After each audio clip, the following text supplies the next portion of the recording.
Bonjour, ici votre hôte Saint-Miline. Cette semaine, je reçois pour vous notre maire de Laval, M. Marc Demers. Élu maire de Laval le 3 novembre 2013 avec comme but de reconstruire l'administration municipale. Il amorce l'année 2017 avec un sentiment du devoir accompli ayant ramené la confiance de tous. Il a remis la ville sur ses rails et a donné une nouvelle direction à Laval. Sa détermination a permis que justice soit rendue pour les Lavallois. La qualité de sa gouvernance a valu à Laval pas moins de 2 prix prestigieux pour la qualité de son administration. J'ai été inspirée par son parcours plus qu'impressionnant la première fois que j'ai eu l'honneur de présenter cet homme d'exception à l'émission officielle du 50e Laval 50 ans, ma ville, ça se raconte. 2 ans plus tard, je suis fière de pouvoir le redire avec cette même conviction. Laval a été la première Gotham City du Québec et avait bien besoin de son commissaire James Gordon pour la sauver. Bienvenue chez vous.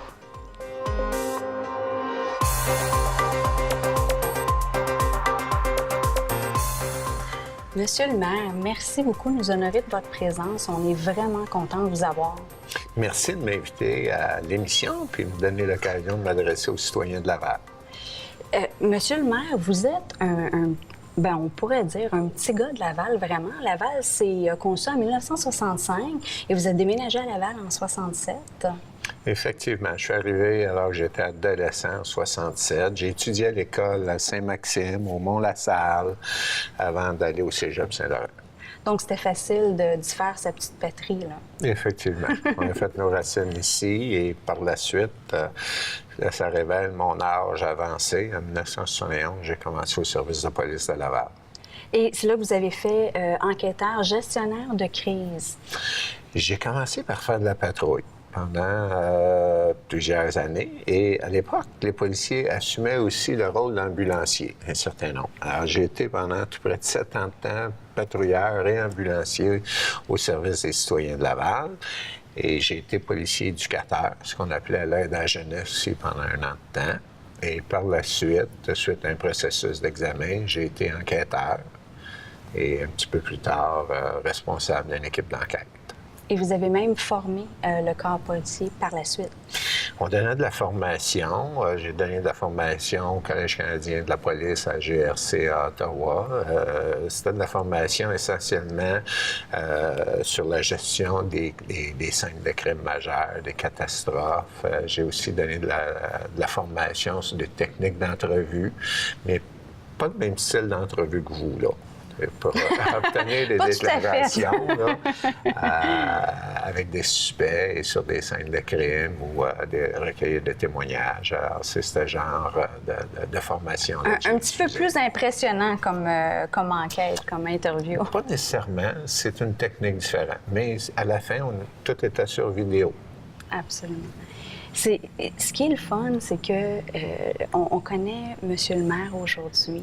Un maire, ça se prépare, ça.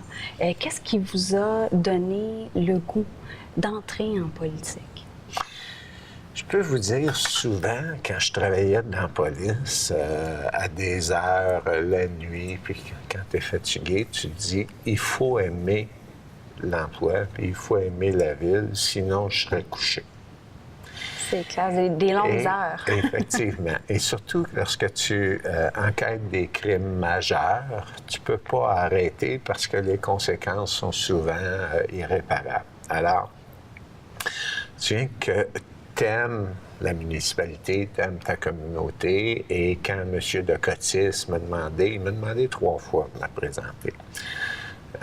Les 2 premières fois, ça avait été une fin de non-recevoir, mais j'ai dit, je vais aider, mais on va trouver quelqu'un d'autre. Et puis, la 3e fois, en 2013, finalement, j'ai accepté. Mais c'est un choix de vie, là, c'est pas un emploi, parce que les heures c'est sont vraiment quand une même... vocation. Là. Effectivement. On le dit souvent en politique, c'est une vocation. Les gens pensent que, bon, OK, encore le mot vocation, mais non, c'est vraiment ça. Parce que si on reçoit un appel d'état d'urgence, on se doit d'être là. Il n'y a pas de repos, on laisse tout ce qu'on a, on est en train de faire et on met la ville en priorité. Donc, c'en est une. Effectivement, il faut être disponible pour toutes sortes de situations d'urgence, des inondations, si on veut évacuer. S'il arrive une catastrophe, il faut autoriser des budgets, il faut autoriser des ressources. Alors, il y a une disponibilité. Les gens peuvent me rejoindre 24 heures par jour, 7 jours par semaine, mon équipe. Alors, il faut accepter ça, mais ayant vécu dans la police, c'est un modus vivendi, c'est une façon de vivre, puis on s'y habitue, puis on prend ça comme ça vient. Parce que c'était un terrain connu. C'est peut-être pour ça aussi que vous avez hésité au début, parce que là, il y a la famille qui s'installe. Vous étiez retraité là, de votre métier.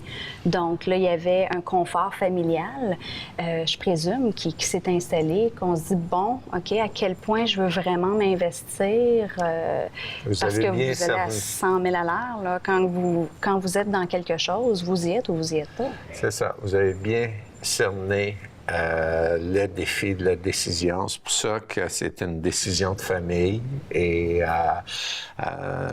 tu peux pas prendre ça sans penser aux conséquences puis aux responsabilités qu'il y en avait. Alors, c'est pour ça qu'on a pris un certain temps et c'est une décision de couple, mon épouse puis moi. Puis vous êtes grand-père aussi. Oui.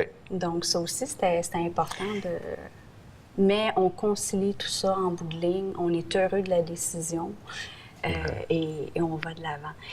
Les préparatifs pour les élections en 2013, est-ce que vous vous souvenez de comment ça s'est passé pour vous? Oui, mais préparer une campagne électorale, il y a plusieurs recettes. Nous, il y a une recette, mais il y a eu un travail d'équipe de fait. Pour imager ça, je vous dirais que nous avions besoin d'à peu près 1000 bénévoles pour la journée du vote et un petit peu avant. Et bien souvent, on demande aux gens de faire des tâches qu'ils n'ont jamais faites et coordonner tout ça. Et la journée de l'élection, il faut les nourrir, il faut leur donner le minimum parce qu'ils commencent à travailler de bonne heure le matin, puis ils vont compléter jusqu'au décompte. Alors, il faut subvenir à leurs besoins. Alors, c'est une grande logistique, c'est un grand défi et ça prend une certaine expérience. Et heureusement, j'avais une équipe formidable qui avait beaucoup d'expérience dans le domaine, qui nous ont aidés et qui travaillaient avec nous autres. Vous aviez beaucoup, pour vous, c'était important le mouvement du changement. On dit mouvement Lavallois, c'est probablement que ça allait de soi avec le fait qu'il y avait beaucoup de choses à accomplir, à changer dans Laval. C'est important pour vous, ça. Ouais. On connaît l'histoire que Laval a vécue avec les maires précédents et M.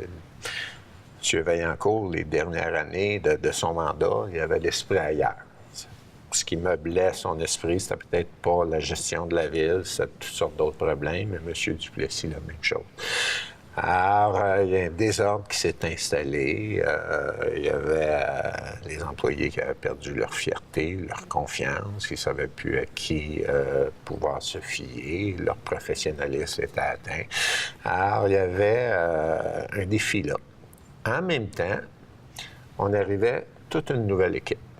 Donc, sur 22 élus, 21 étaient nouveaux, dont moi. C'est une belle occasion pour changer la culture d'entreprise, pour faire des changements. Puis la résistance au changement est beaucoup moindre que si nous étions arrivés 5 nouveaux parmi 22 à essayer de changer les choses. Et les traumatismes que les employés avaient vécus, puis le sentiment de trahison, bien, eux aussi voulaient du changement. Il s'agissait de gagner leur confiance en les consultant, en étant présent, en étant à leur écoute. Et par la suite, on pouvait collectivement, avec cette synergie-là, commencer à faire des changements majeurs. Et je vous rappellerai que toute l'administration municipale a été redessinée en commençant par les 30 postes les plus élevés de la hiérarchie, sur 3500 employés. Et tout ça s'est fait sans heures majeures.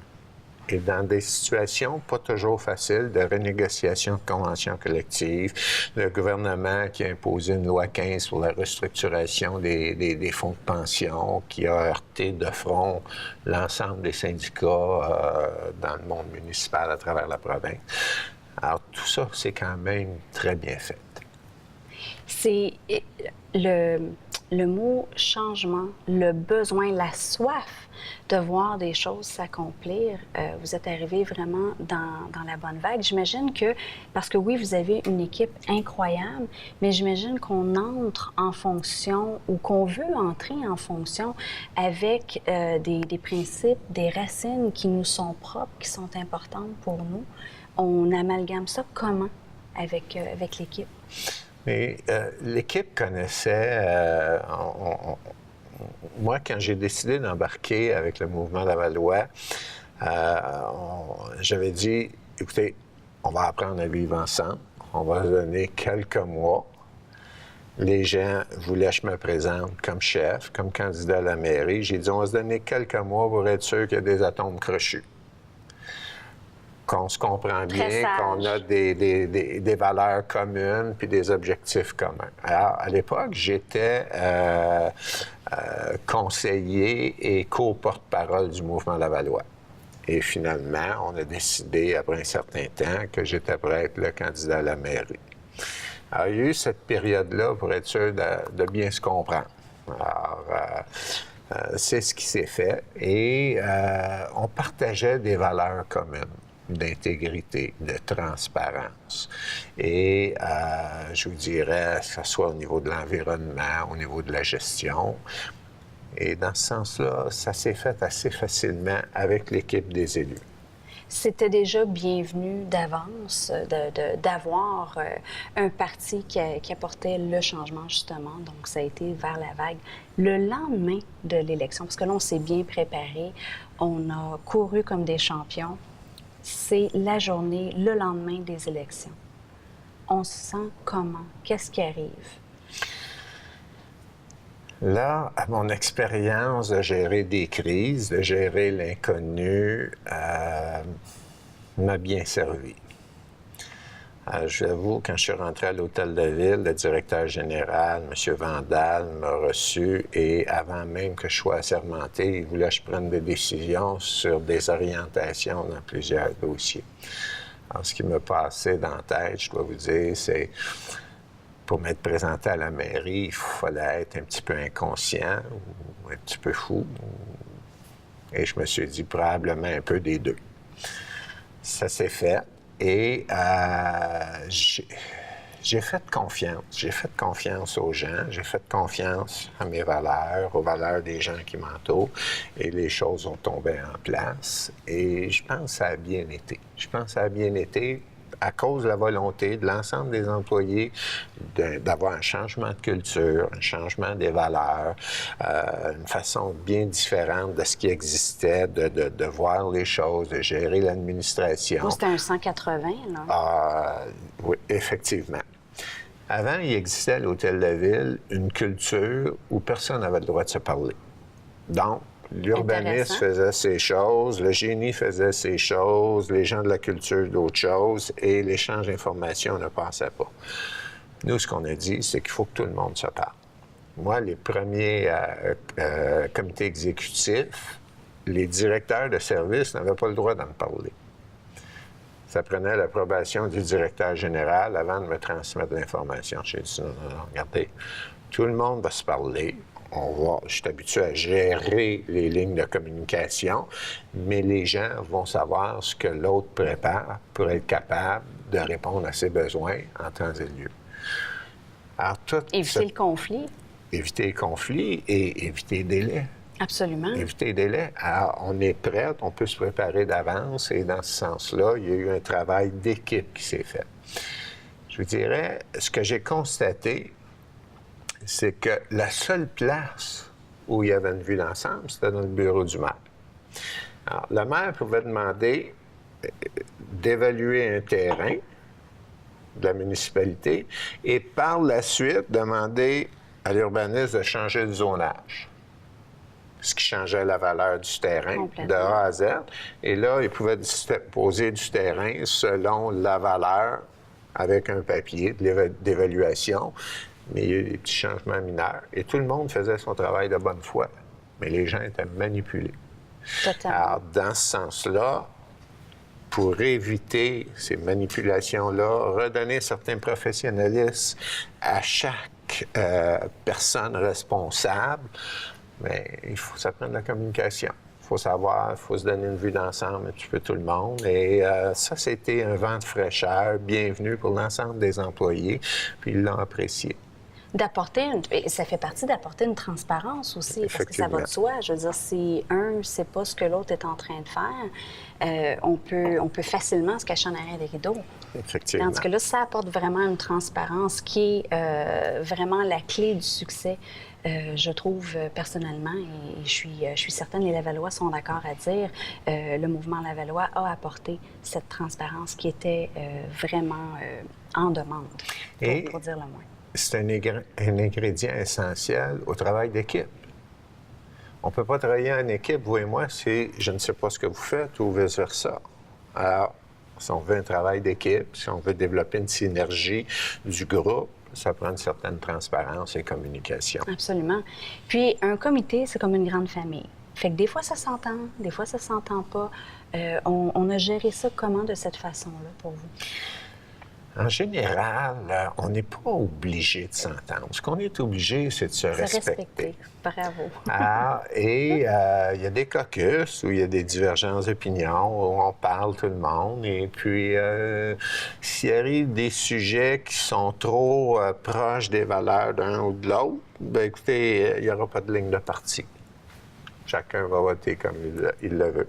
Mais il y en a très peu de ces sujets-là. Et quand vient le temps de prendre des décisions, c'est supposé. Et normalement, la majorité des gens au caucus, les autres vont se rallier. Alors, et dans ce sens-là, ça va bien. Et ça va vite. Un mandat comme le vôtre, parce qu'on est déjà en 2017 et il va y avoir des réélections qui sont déjà enclenchées en quelque sorte, parce qu'on se prépare à l'avance, évidemment. Donc, ça demande beaucoup. Ça va très, très vite. On va parler de ce qui s'est passé, ce qui s'est bien passé, ce qui s'est bien déroulé. OK. Allez-y. Alors, écoutez, la première étape était de reconstruire, je vous dirais, la confiance, la fierté des employés pour pouvoir reconstruire l'administration municipale. On a changé l'organigramme, on a été chercher des ressources. Il y avait beaucoup de mandats qui étaient donnés à l'extérieur et ça permet souvent aux politiques de contrôler. Alors, nous, on a commencé à récupérer à l'interne certaines spécialités et c'est une question d'économie. Vous savez, si j'engage un avocat à l'extérieur, c'est 250, 300 piastres de l'heure. S'il est en l'emploi de la ville, c'est plutôt 75 piastres de l'heure. Alors, c'est une image. La même chose pour les ingénieurs. Alors, on a récupéré question d'efficacité administrative et d'économie et on a reconstruit l'administration municipale. Pour le grand public, ça ne se voit pas beaucoup. Pour les entrepreneurs, ça se voit beaucoup. Une image qui traduit ça, c'est que si vous étiez entrepreneur, puis vous aviez un projet, présentez ça à la ville pour dire est-ce que c'est possible d'aller de l'avant avec mon projet et est-ce que les services municipaux sont à proximité que je puisse construire, est-ce que j'ai besoin d'un changement de zonage, des autorisations du ministère. La moyenne était à peu près 2 ans avant que la ville donne des nouvelles à un entrepreneur. Aujourd'hui, c'est 45 jours. Bravo. Et on va baisser ça. Alors, ça se traduit comme ça pour les entrepreneurs. Pour le grand public, une des choses qu'on a changées, c'est nos employés, on leur a dit, ce qu'on veut, c'est le service à la clientèle. Tout le monde focus sur le service à la clientèle. Avant, pour avoir vécu dans l'administration municipale, le focus était protéger l'institution qui est la ville. Alors, le citoyen pouvait avoir raison, mais si on pouvait faire une économie à la ville, on prenait la décision d'économiser. Nous autres, on dit, le citoyen, il a raison, on va lui donner raison. Comment on peut travailler à amener des solutions pour nos citoyens. Effectivement. Alors, et ce changement de culture-là s'est traduit par beaucoup de modifications et un meilleur service à la population. Et ça, je pense, ça se perçoit. Quand on regarde au niveau de la culture, au niveau des organismes communautaires, ils me disent qu'ils ont un service impeccable en général. de la part des employés de la ville. Ça, c'est un beau cadeau pour moi. C'est très important. Et c'est important pour moi d'être sur le terrain, d'être avec les organismes et de voir, le fruit du travail de nos employés, et deux, de voir ce que les organismes font avec les services qu'on leur rend ou les subventions qu'on leur donne. Est-ce qu'on a servi adéquatement, en fait? C'est ça. Est-ce qu'effectivement, la mission qu'ils se sont donnée, ils l'atteignent? Et si la Ville donne des subventions, soit sous forme de services de certains de ses employés, ou soit en argent, quand tu vois le résultat, c'est plus facile de dire, regardez, là, la subvention qu'on a donnée, là, c'est un bon placement. Les citoyens en ont pour leur argent. Alors ça, la présence sur le terrain, il faut être disponible. Et si on veut être à l'écoute, il faut être disponible. J'aurais beau prétendre être à l'écoute, mais si j'ai 5-6 filtres en entour de moi qui fait que jamais personne ne peut me parler, ça ne donne rien d'être à l'écoute.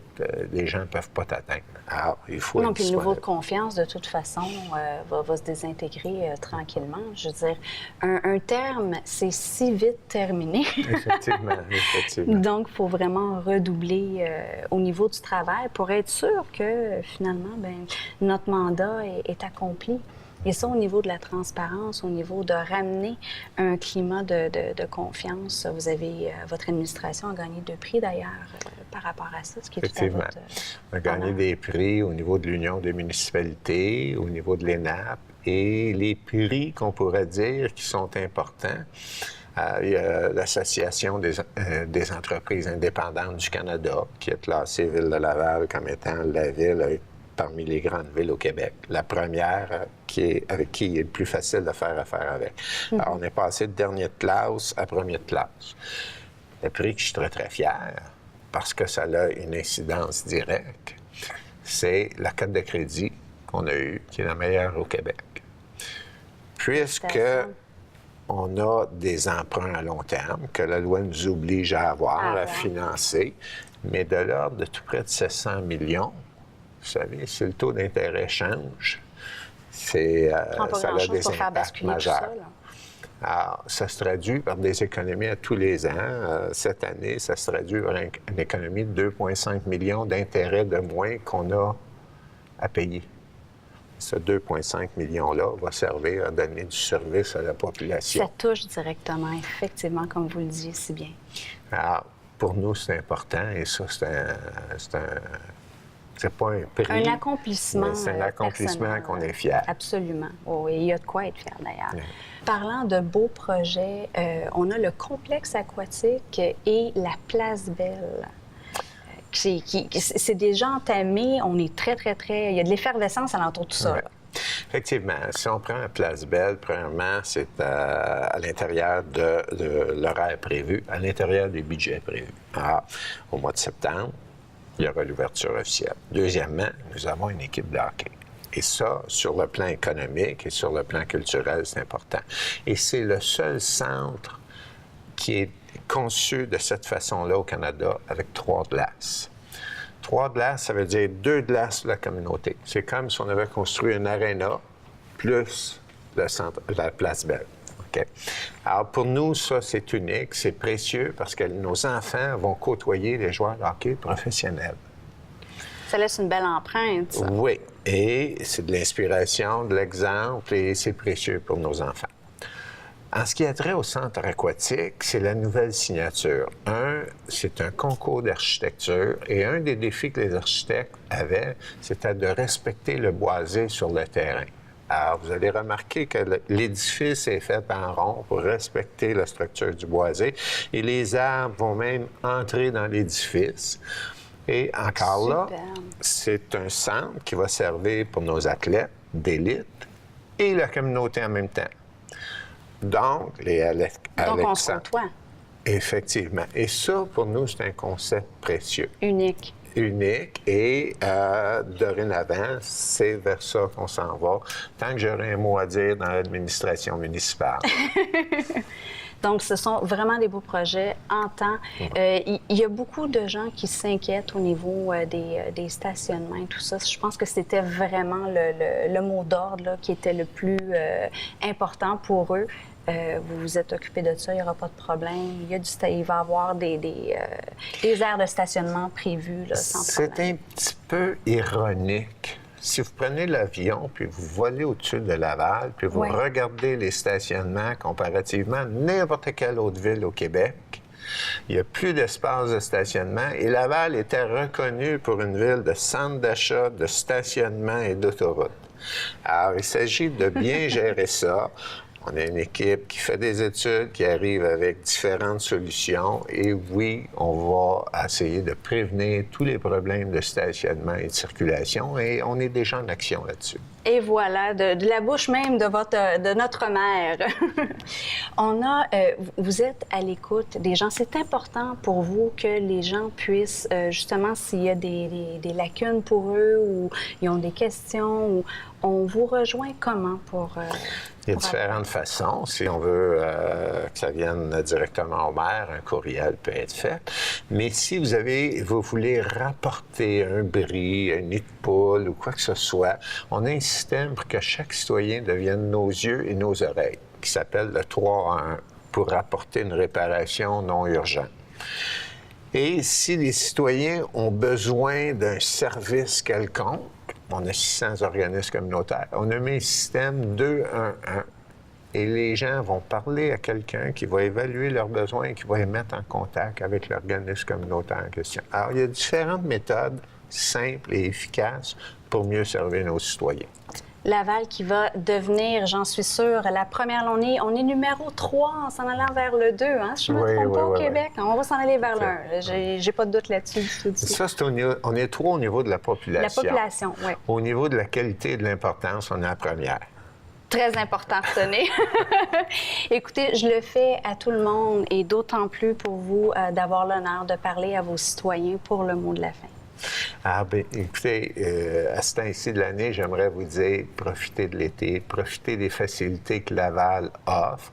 Il y a évidemment le centre de la nature, on a des parcs merveilleux, on acquiert des berges de plus en plus. Et il y a des grandes fêtes, la fête nationale, la fête des enfants, de la famille, l'orchestre symphonique devrait être de retour dans certains parcs, des lieux. C'est pour vous. Profitez-en et profitez de la belle saison qui arrive. Monsieur Demers, merci. Merci. C'est déjà le temps de nous quitter. Merci à tous nos invités collaborateurs et à vous d'avoir été des nôtres pour cette autre émission à votre image. Bienvenue chez vous. On se revoit la semaine prochaine. D'ici là, vous savez que cette émission sera en rappel 4 fois semaine sur tous les réseaux de TV Laval, au bas de l'écran. Je vous envoie le plein d'énergie positive. Ici votre hôte, Samy Lynn.